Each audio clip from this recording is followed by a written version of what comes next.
Good morning and welcome. We begin our service each week by singing an invitation to gather together, even as we are scattered in many different places.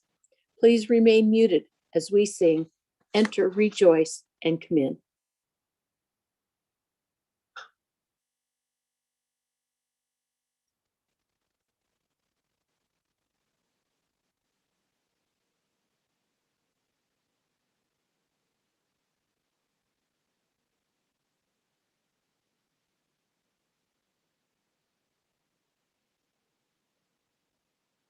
Breathe in, breathe out.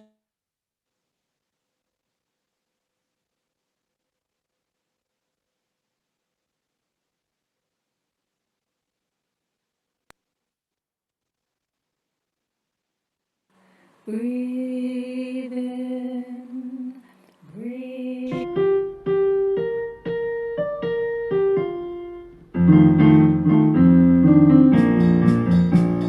Enter, rejoice, and so in. Enter, rejoice, and so in. Today will be a joyful day. Enter, rejoice, and so in. Don't be afraid of some change. Don't be afraid of some change. Today will be a joyful day. Enter, rejoice, and so in.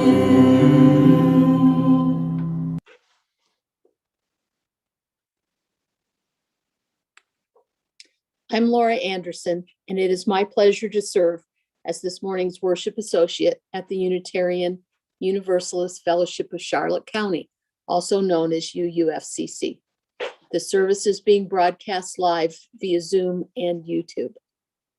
I wish to express my gratitude to those supporting technology this morning, Corey, Sue, and Sharon G. Also, I offer a big thank you to Jim, Linda, and the members of the UUFCC choir for this morning's music. I would also like to thank Patrick for agreeing to deliver the sermon this morning. I'd like to remind you of a few matters that will help our broadcast run smoothly. To respect and protect everyone's privacy, it is our practice to use only first names and, when helpful, last initials. Please remain muted throughout the service, even when singing, but please do sing. You may wish to have a chalice or a candle available for our chalice lighting ritual. During the service, the Zoom chat is disabled. At the end of the service, we will virtually gather for some social time, but we ask that you remain muted until you see the posting that invites you to begin. Your patience is appreciated, as we need a moment or two to shut down the YouTube connection. The social time is via Zoom only. That's a lot of procedures and gratitude, never enough gratitude.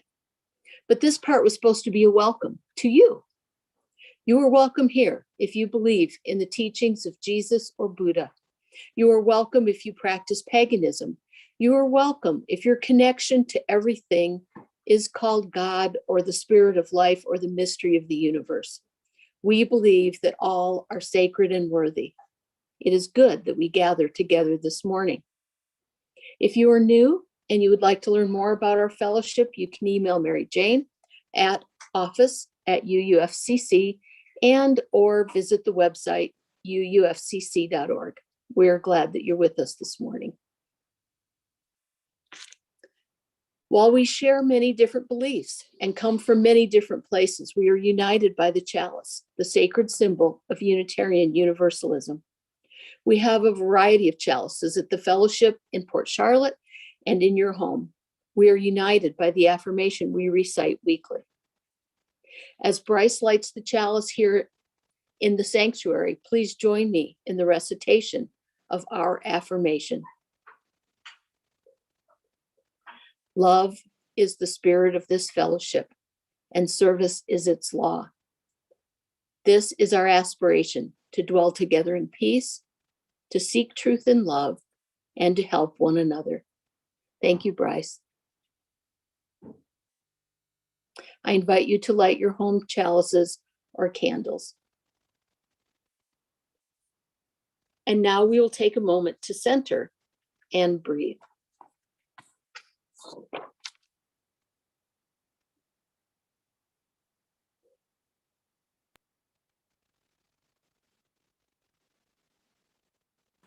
Breathe in, breathe out. When I breathe in, I'll breathe in peace.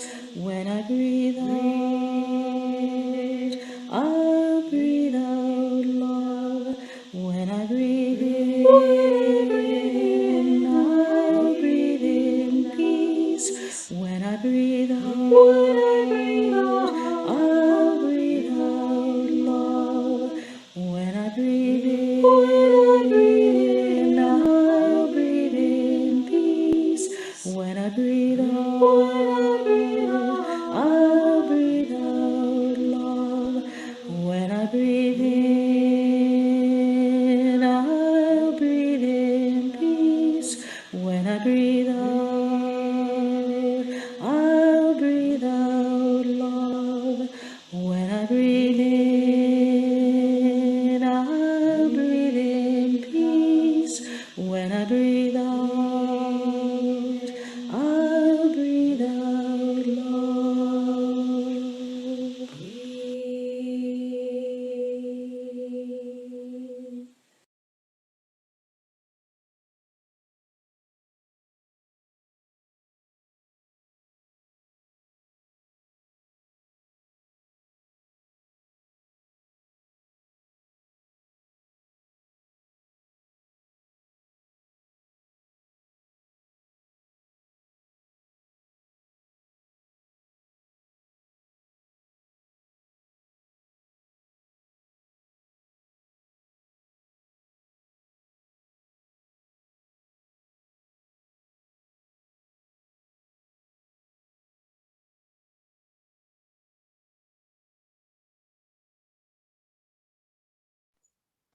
Thank you. This morning's opening words are by Bets Winecki from the Worship Web. As we gather together this morning, may we learn to recognize and affirm the pieces of possibility, the bits of good we bring. May we encourage rather than control. May we love rather than possess, enable rather than envy, allowing our individual gifts to weave a patchwork of peace.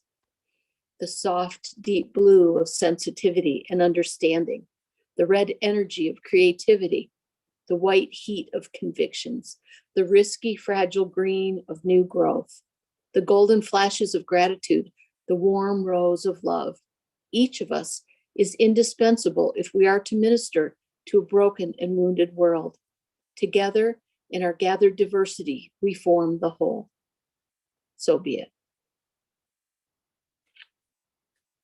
In our tradition, we revere the living of our lives as a sacred endeavor, believing that the joys and sorrows we experience hallow the living of our days. We have a long tradition at UUFCC of sharing our joys, sorrows, and life milestones by entering them into the book of life. While I've not received any messages this morning, I know that you have joys and concerns in your heart.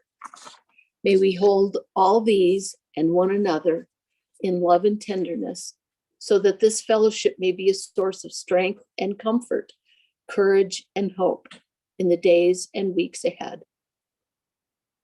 We will share a moment of silence, followed by Spirit of Life.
The sermon this morning is from the Worship Web, a resource provided by the Unitarian Universalist Association. The sermon, The Five Jagged Rocks of Unitarian Universalism, was written by Carrie Gottfried, a member of the UU Fellowship of Corvallis, Oregon.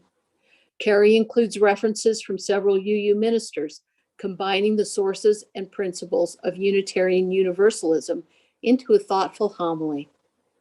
Patrick? Patrick Eaton, it's my pleasure and privilege in reading the sermon today. The Five Jagged Rocks of Unitarian Universalism.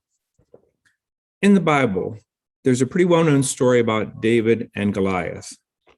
Goliath, a huge warrior on the side of the Philistines, challenged someone from the side of the Israelites to battle. David was chosen. He knew that even with all the armor in the world, he would not be able to win against Goliath with strength alone. So he took his staff and picked up 5 smooth stones and put them in a bag along with a sling. As he approached Goliath, David took the stones and slung them at Goliath, striking him in the forehead and knocking him over. As Unitarian Universalists, we rely heavily on teachings of our parent traditions, Judaism and Christianity. Interpreting these stories through an open-minded perspective, seeking universal meaning in these ancient texts. In the centuries in which our faith has expanded outside the boundaries of traditional Judeo and Christianity, we've also expanded what we draw from our inspiration from. Universalism is now sometimes interpreted to mean that we draw a universal meaning from all religious traditions. As Reverend Leslie Tikashaya says, they teach us to believe in the teaching of Jesus or Buddha, to believe in human potential or a power beyond a single will. But life embraces multiple truths, speaks of both of and. We draw many of our rituals from paganism, focusing on how to embody our faith, live fully as our best selves, and respect the earth and her people. Buddhism teaches us to be mindful, disciplined, and present in the moment, focusing on our actions and intentions to make the world better. Feminist and liberal theologies from various religious traditions remind us that we are a prophetic faith. We are not complacent in the face of change, but rather pushing forward beyond our comfort to challenge the status quo and our role in oppression. What about Unitarian Universalism? What do we believe? A connection that we miss a lot of the time when we draw from other religions is how those truths connect with our truths. So how can the story of David and Goliath, a story from many of our sacred texts, be interpreted in Unitarian Universalism? James Luther Adams, a Unitarian minister and 12th century theologian, used the story of David and Goliath and the 5 smooth stones that David carried to articulate 5 smooth stones of the liberal religious tradition, the beliefs about which it means to practice faith in a responsible, progressive way. Because although as far as religion goes, we are sure in the minority, but we can still have a big impact on the world. But UUism isn't the only liberal religion, and many beliefs we hold are held by many. Where does our theology lie? What can we point to when asked not only what we believe, but what is our bedrock of our faith? As the title of this sermon suggests, there are some rocks we can base our faith on. The 5 jagged rocks are an adaptation of James Luther Adams' smooth stones. They were created by Reverend Nancy Bowen and Mike Moran, who wanted something that they could build on the 7 principles, but focus even more on our declaration of our faith. Instead of the smooth stones created by Adams, they chose not to recognize a faith. They decided to recognize a faith that is dangerous and not always smooth going. According to Reverend Gretchen Haley, so our stones are jagged. We aren't perfect, theologically or otherwise. We're rough around the edges, but that doesn't make us less valid. The first of the 5 jagged rocks, although there isn't necessarily a specific order, is the belief that there is truly a unity that makes us all one. Simply put, we believe that everything is connected. This rock gives us freedom to express our theology. Some may call the connection God, or spirit of life, or the mystery of the universe. As our 4th principle guides us to a free and responsible search for truth and meaning, our 3rd reminds us that all of our faith discoveries are aided by the acceptance of one another and encouragement to spiritual growth. The 2nd jagged rock is that all souls are sacred and worthy. This is a reflective of our 1st principle, the affirmation of inherent worth and dignity of every person. But it focuses more on each something greater than simplicity of intrinsic ethical goodness. You may have heard Thomas Starr King's well-known quip, Universalists believe God is too good to damn people. Unitarians believe that they are too good to be damned. The rock signals that our sacredness and worth is tied together something greater than each individual. We don't focus on someone who is damned or divine, but because it doesn't matter where they're going, it matters that they are here. When we talk about all souls being sacred and worthy, it's a truly radical statement. When we proclaim that people are sacred just for being alive, when we don't focus on the color of their skin or their immigration status, don't think about who they love or who they are or how they move, just state that they are sacred and worthy. We are living in our theology as Unitarian Universalists.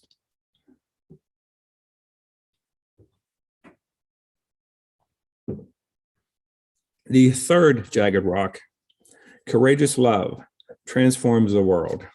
is deeper and wider than just love. When the Beatles say, all we need is love, they're talking about courageous love. UUs do their very, very best to side with love. That's what makes all the difference. Even though we have fallen short many, many times, we Unitarian Universalists keep trying. We get up again and again on the side of love. We are a justice-seeking faith, always reaching for that beloved community. How do we create a beloved community? With love, with courageous love, not love of oppressed or hatred, because as much as we have to recognize that all souls are sacred and worthy, it's hard to think about that when they refuse to recognize the sacred and worthiness of my soul and yours. It's much more important to focus on loving each other, loving the promise of our sacred shared liberation, because that's what's going to transform the world. The fourth rock is the knowledge that truth continues to be revealed. Our revelation is not sealed. What we believe as a faith community has changed throughout history and will continue to change. Ours is one of the most transformative faiths, because instead of being defined by one set creed, we're defined by how we choose to be in the covenant with each other. And the covenant can change and will change and has changed over time. Our principles, one of the foremost parts of Unitarian Universalism, were only adopted in 1960. In fact, the seventh principle about the interdependent web of existence was only adopted in 1985. And science, one of our 6 sources, teaches us we are always here to learn more about life, the universe, and ourselves. As a species, we're always discovering, always adjusting our hypotheses and changing our realities. That is true for what we know of ourselves in the world. So why should it not be true about our faith? Freedom and tolerance have always been central to our tradition, at least since the Reformation. But we can wonder if many famous Unitarians and Universalists who we claim to be our ancestors would claim us too. If they had made it through the service, they'd certainly be shocked to learn at coffee hour, there's a solid portion of the congregants who don't even believe in God. But so in this journey of faith, ever changing, ever growing, as Universalist Edwin Markham once wrote, he drew a circle to shut me out, heretic, rebel, a thing to flout. But love and I had the wit to win. We drew a circle and took him in. As the Unitarian and Universalist merger showed us, our faith and beliefs are appealing to many. If we keep growing our circle, catching those in the margins and holding them close, revealing truth as we discovered, our love and our faith can only get stronger. Salvation in this lifetime. This goes from our Unitarian Universalist roots. It might be the most radical, jagged rock of them all. While most of our faiths believe in an afterlife, as Unitarian Universalists as a whole, we understand no one belief is guaranteed to be true. Each person can still have their own truth.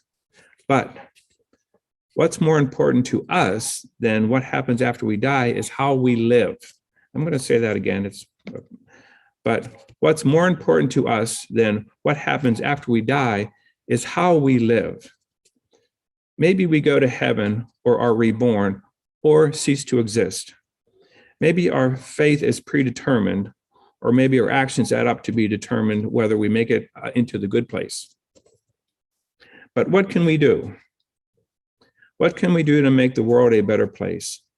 Not because of some future reward, but because of our lives now depend on it. Because our liberation is tied up with one another's, because we are connected. And when one of us is in pain, we are all in pain. When none of us are free,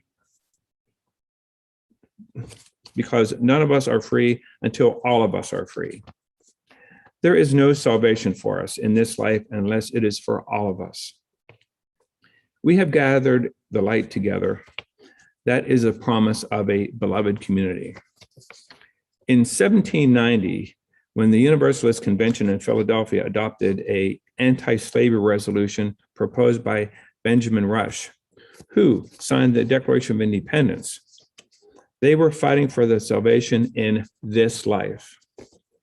When American Unitarians traveled to Europe and risked their lives to help Jews and other refugees escape the Nazis, they were fighting for salvation in this life. When Reverend James Reeb and Viola Luzo were killed in Selma, after traveling there for civil rights movements, they were fighting for salvation in this life. And today, as Unitarian Universalist congregations around the country vote to provide sanctuary for the undocumented immigrants, as UUs travel to the southern borders to protest and bear witness, as we proclaim that no one can be illegal on stolen land, we are fighting for salvation in this life. Reverend Sophia Bendecourt reminds us, we are in control of what we do on our daily living. If we, each of us, represent a missing remnant of the fabric of our collective future, then together we can lean into a possibility that we have fully experienced in the human history, a collective wholeness and unassailable good. So immerse yourself unapologetically in what it means to be a Unitarian Universalist in these days. Go into the world and live knowing that our faith matters. There has been many, many times in our history and today where we had not done the right thing, or we had forgotten about what we are working towards. But Unitarian minister Theodore Parker said it best when he said, look at the facts of the world. You see a continual progressive truth to the right. I do not pretend to understand the moral universe. The arc is a long one. My eye reaches but little ways. I cannot calculate the curve and complete the figure by an experience of sight. I can divine it by conscience, but from what I see, it sure bends towards justice. And it bends the way because there are people who are bending it towards justice, because it is our duty to heal the world, to fight for salvation in this life. We are a community of thinkers and seekers. We are heretics. The word comes from Greek to choose. We have chosen how we want to be in relationship with each other. We draw our wisdom from and what we believe. Through our 7 principles, our 6 sources, and now our 5 jagged rocks, we are a radical, liberal, and theologically rich faith. Like David and his smooth stones bend this sling towards Goliath, we will use our jagged rocks to bend the arc of the universe towards justice. Thank you.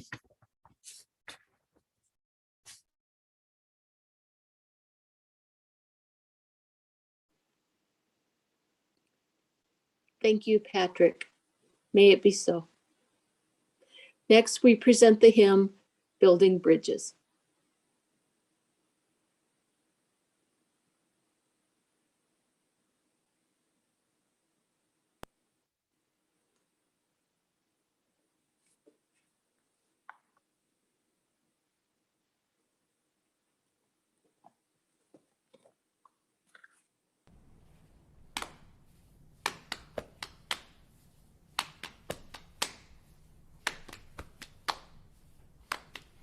Building bridges between our divisions, I reach out to you, will you reach out to me? With all of our voices and all of our visions, sisters, we can make such sweet harmony. Building bridges between our divisions, I reach out to you, will you reach out to me? With all of our voices and all of our visions, sisters, we can make such sweet harmony. Building bridges between our divisions, I reach out to you. Will you reach out to me? I reach out to you, will you reach out to me? With all of our voices and all of our visions, sisters, we can make such sweet harmony. Building bridges between our divisions, with all of our voices and all of our visions, with all of our voices and all of our visions, sisters, we can make such sweet harmony. Building bridges between our divisions, I reach out to you. I reach out to you. Will you reach out to me? With all of our voices and all of our visions, sisters, we can make such sweet harmony. Building bridges between our divisions, I reach out to you. Will you reach out to me? With all of our voices and all of our visions, sisters, we can make such sweet harmony. Sisters, we can make such sweet harmony. Sisters, we can make such. Sisters, we can make such sweet harmony. Sisters, we can make such sweet harmony. Sisters, we can make such sweet harmony. Sisters, we can make such sweet harmony. Sisters, we can make such sweet harmony. Sisters, we can make such sweet harmony.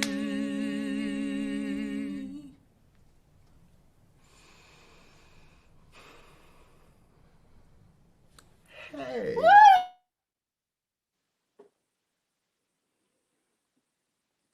In our tradition, congregations exist because of the generous support of members and friends.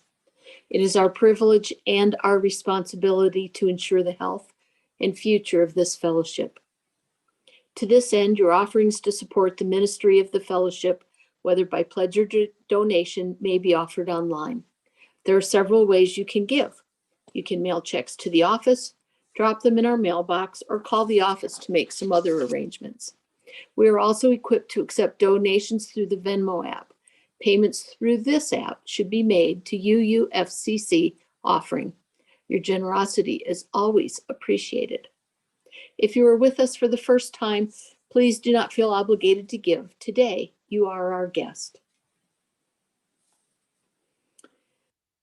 The life of the community is a time to highlight UUFCC's events and activities. Remember to religiously read your weekly copy of the updates, which includes a calendar and links for staying connected, via Zoom especially. The updates provide an important means to stay connected during these challenging times. If you would like to have fellowship events highlighted during the service, or if you have joys or sorrows, you can email the worship associates at bookoflife@uufcc.org. Our closing words this morning are also by Bets Winnecki. May we leave this place seeking an uncharted and freely chosen way to wholeness, knowing that we have companions along the way. And now please join me in our traditional recitation as Bryce extinguishes the chalice in the fellowship. We extinguish this chalice, but not the light of hope, the fire of commitment, or the warmth of love. May those ideals shine in our lives and warm our hearts until we are together again. Go now in peace. Following our musical selection, those who would like are invited to stay for social time. We'll let you know as soon as the technology is ready for conversation.